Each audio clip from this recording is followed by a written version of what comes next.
My name is Deepak Soni and you are watching is adventure with Deepak. तो आज हम श्रीनगर का हमारा लगभग 11वां या 12वां दिन है और आज हम जा रहे हैं शंकराचार्य टेम्पल। उसके साथ हमारे क्या नाम है, रवि सोनी जी हैं जो कि अखलेरा से ही हैं, ये हमारे साथ जा रहे हैं। और हमारे केके सर राहुल भैया जो कि अजमेर से हैं और मेरे दोनों फंडी फ्रेंड्स रोबिन और लक्की दोनों को आगे भगा दिया है ताकि वो उनका काम कर दे रहे हैं। तो हम अभी हमारे होटल से निकल गए हैं, हमको जाना है अभी 9 किलोमीटर की दूरी पर। तो देखते हैं यहाँ से ऑटो लेते हैं, ऑटो के बाद में निकलते हैं कहाँ तक ऑटो जाता है। उसके बाद थोड़ी सी चढ़ाई भी है, वो चढ़ाई करनी पड़ेगी, फिर देखते हैं कैसे कैसा रास्ता रहता है, कहाँ से जाता है। जैसा भी जानकारी मिलेगी हम आपको बताते हुए चले।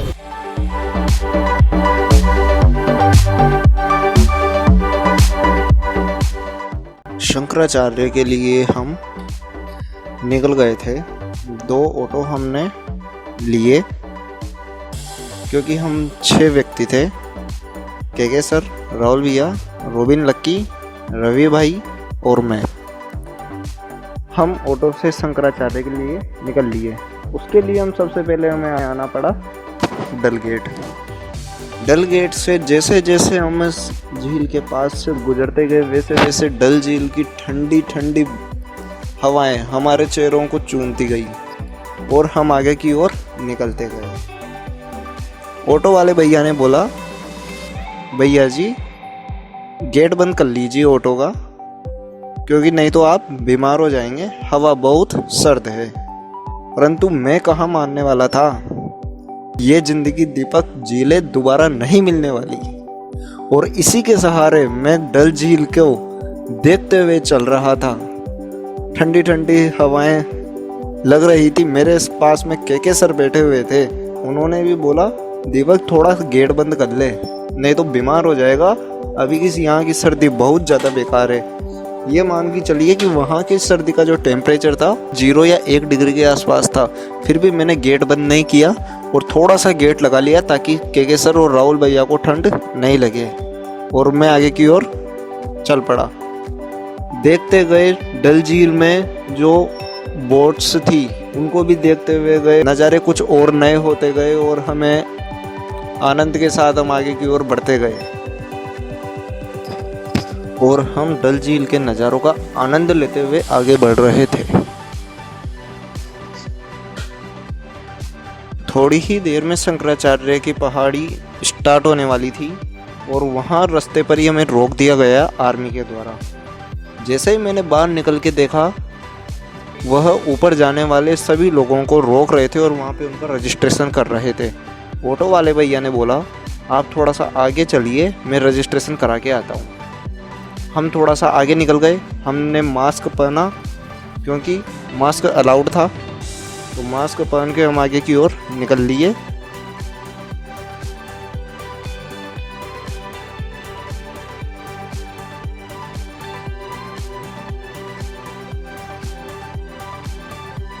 थोड़ी सी दूर लगभग 100 मीटर में ऑटो वाले भैया आ गए और हमको बिठाकर ऊपर की ओर चलने लगे।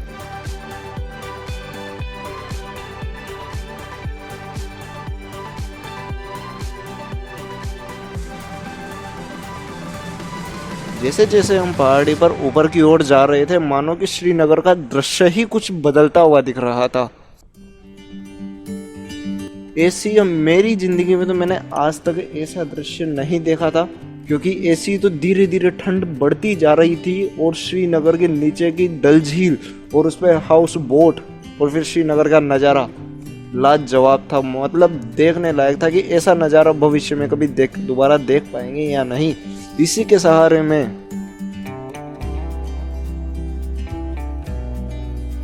उस नज़ारे को अपने आंखों ही आंखों में समाता हुआ आगे की ओर बढ़ रहा था।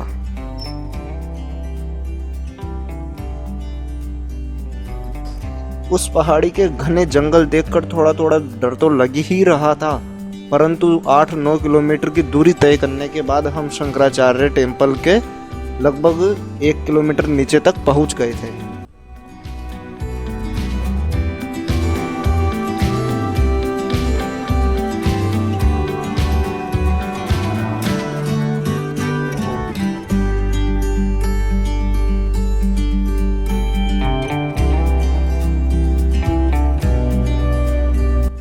वहाँ दोबारा से आर्मी के द्वारा हमें रोका गया और हमें से बोला गया कि शंकराचार्य टेम्पल पर सिर्फ व्यक्ति अलाउड है। आपका मोबाइल, पर्स, यहाँ तक कि आपकी ऑटो की, बाइक की वगैरह कुछ भी अलाउड नहीं है। ये सुनते ही मैं थोड़ा सा दुखी हो गया क्योंकि मेरा वीडियो अधूरा रह गया था शंकराचार्य जाने का। पर ठीक है, कर भी क्या सकते हैं। तो फिर मैंने वहाँ पे आर्मी वालों को मेरे पास जो भी सामान थे हमारे वो सारे जमा करवाए और हम शंकराचार्य टेम्पल के लिए सीढ़ियों से रवाना हो गए। लगभग 200 समथिंग सीढ़ियाँ चढ़ने के बाद हमने शंकराचार्य का टेम्पल देखा। मैं आपको दिखा तो नहीं सकता क्योंकि वीडियो बनाई नहीं, पर यह मानो कि इतना पुराने कलाकृति थी वहाँ की, जो मतलब देखते ही श्रीनगर जैसे शहर में उस मंदिर को देखते ही काफ़ी प्रसन्नता हुई। बहुत ज़्यादा प्रसन्न हम हुए। जैसे मैं वहाँ पे अंदर गया तब तक ये पता नहीं था कि शंकराचार्य का जो टेम्पल है उसके अंदर महादेव जी का पिंड है, और इतना बड़ा पिंड है जो मैंने अपनी ज़िंदगी में कभी नहीं देखा था। मैं आपको बता नहीं सकता, कम से कम 3 से 4 फीट ऊंचा पिंड था वो, और देखने लायक था। वहाँ पे जब मैंने उसकी प्राचीन काल का थोड़ा सा विवरण पढ़ा था तो लगभग सन 1600 के पहले तक की वो मंदिर बताया जा रहा था। चारों तरफ आर्मी का बहुत सख्त पहरा था उस मंदिर के आसपास। बिना आर्मी की सुरक्षा के वहाँ कोई ऊपर आ भी नहीं सकता था। ऐसी स्थिति उस मंदिर की थी। हमने भगवान के दर्शन करे, शंकराचार्य जी की गुफा देखी जहाँ पे उन्होंने तपस्या करी थी, और उसी के सहारे, और वहाँ की जो ठंड थी भाई साहब, A1 क्वालिटी की ठंड पड़ी रही थी। चारों तरफ धुंध ही धुंध छा रही थी। पूरा श्रीनगर शहर क्लियर तो नहीं दिख रहा था, और मानो कि हमको बहुत ज़्यादा खुश कर रहा था वो ऊंचाई से देखने पर। हमारे जस्ट पीछे वाले पर्वत पर पूरा बर्फ से ढका हुआ था, परंतु हम उसे भी ढंग से नहीं देख पा रहे थे क्योंकि धुंध इतनी ज़्यादा थी। फिर हम वापस से नीचे की ओर आए जहाँ पर हमने हमारे गैजेट्स जमा किए थे। आर्मी वालों ने बोला कि सर थोड़ा सा पीछे चल जाइए पहाड़ी पे, वहाँ से आपको बहुत ही खूबसूरत नज़ारा देखने को मिलेगा। हम उनकी बात मानकर हमारे कुछ गैजेट्स को लेकर पीछे की ओर गए जहाँ मेरे को मेरा वीडियो कैमरा मिल गया था, मतलब मेरा मोबाइल और मेरा वीडियो बनाने का सामान मुझे पूरा मिल गया था।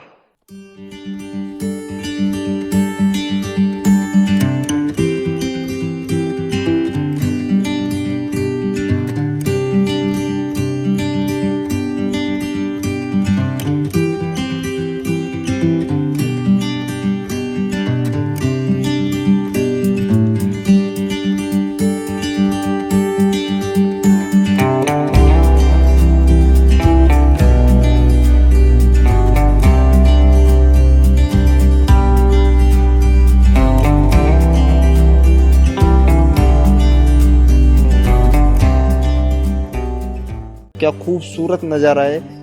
हमारे लक्की सर, ये उस पहाड़ी के पीछे पूरा चक्कर काटने की इनकी मंशा थी कि मैं एक चक्कर पूरा काटूं, और ये रवाना हो चुके थे। जैसे जैसे हम आगे बढ़ रहे थे वो रास्ता सकड़ा होता जा रहा था और ऊंचाई से हमें डर लगने लग रहा था क्योंकि हम दोनों अकेले पड़ गए थे। और थोड़ा से आगे बढ़ने के बाद रोड आया और हमें जानकारी मिली कि ये पैदल उतरने का रास्ता है। हम वहाँ से मुड़कर वापस आ गए। बाकी आप नज़ारा देख सकते हैं, काफ़ी खूबसूरत है और काफ़ी डरावना भी है।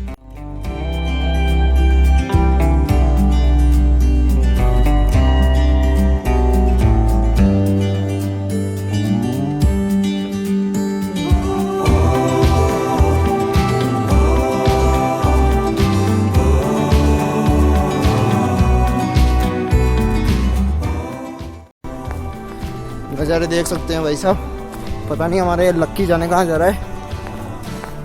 थोड़ा सा डर सा भी लग रहा है क्योंकि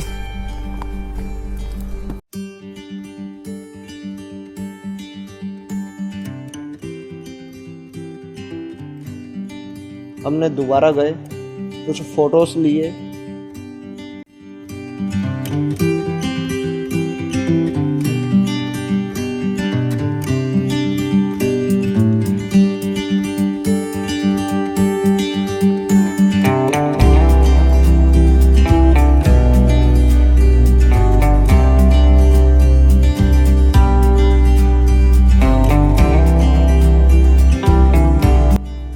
हम दोबारा से हमारे होटल की ओर रवाना हो गए।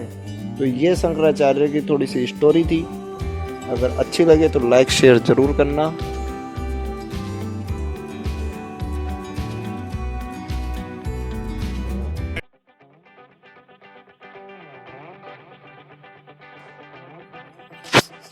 और अब हम इसी के साथ आगे बढ़ते हैं। हम गए थे एक हनुमान जी के मंदिर की ओर।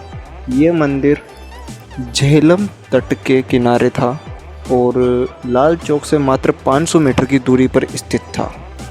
यहाँ पर पंचमुखी हनुमान जी की मूर्त थी जो कि काफ़ी साल पुरानी थी और उनके चरणों में कई रावण की प्रतिमा भी बनी हुई थी। तो इस प्रकार का ये मंदिर था, तो आप देख सकते हैं।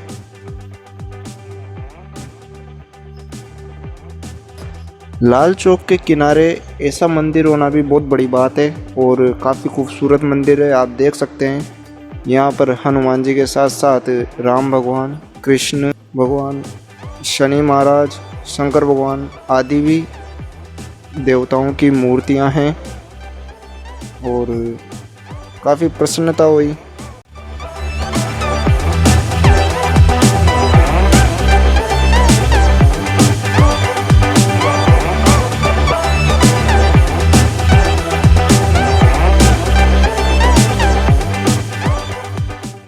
वाले बालाजी का मंदिर है। यहाँ ये इसकी स्पेशलिटी है कश्मीर की। ये यहाँ कश्मीरी पंडितों द्वारा बनाया गया एकमात्र एक मंदिर है कश्मीर में बालाजी का। तो प्लीज आप जब भी कश्मीर आए मंदिर पे आना ना भूलें। अपनी सभ्यता और संस्कृति का यह एक बहुत अच्छा नमूना है। तो प्लीज आप यहाँ जरूर जरूर जरूर आए। और हम आए हैं हमारे फ्रेंड्स के साथ। ये सारे हमारे फ्रेंड्स है, बीएड फ्रेंड्स। ये थे ऐसी मूर्ति आपको कहीं नहीं मिलेगी। ये पंचमुखी मंदिर है। इनके नीचे है रावण।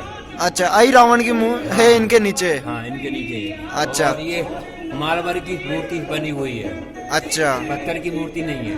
और कितने पुरानी होगी ये लगभग? ये 2000 है तो 200 साल पहले की मतलब। पहले की है। ये बनवाई थी महाराजाओं ने।